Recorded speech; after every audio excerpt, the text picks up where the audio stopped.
Continuing on with our 9.1 lesson, we're now going to be looking at complex fractions. Now, a complex fraction is a rational expression where both the numerator and or the denominator is a rational expression.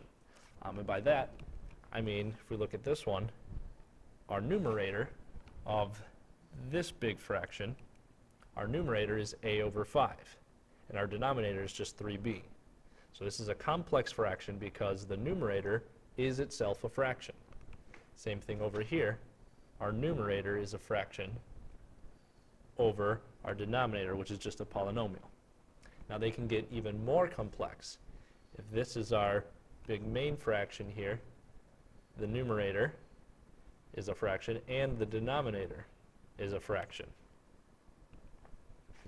Or they can look something like this, where this numerator has a fraction added onto another piece, so does this denominator, a fraction, subtract another piece.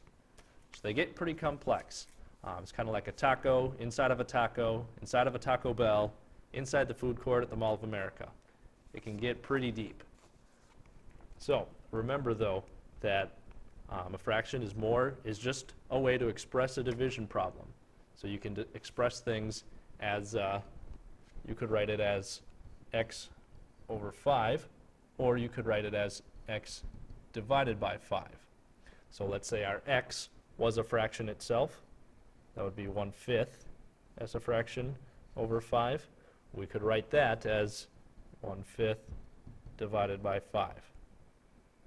So again, the rules of division apply to these complex fractions, because that's all they are, it's just division problems. So let's see how one of these works.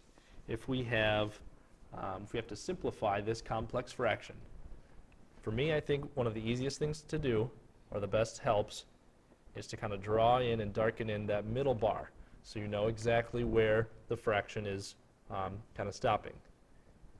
Then we know that we're focusing on this piece as our numerator, and this piece down here is our denominator. Okay, now that we have it broken up in this way, bring it over here, and we'll break it down into these pieces.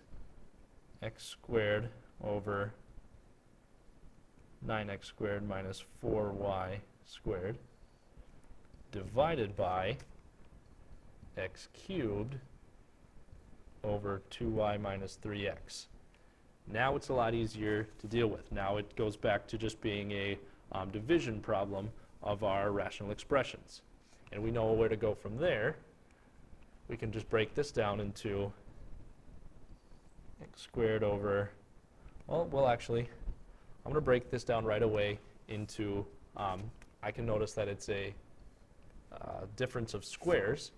So we'll break this into factors as we're going along here.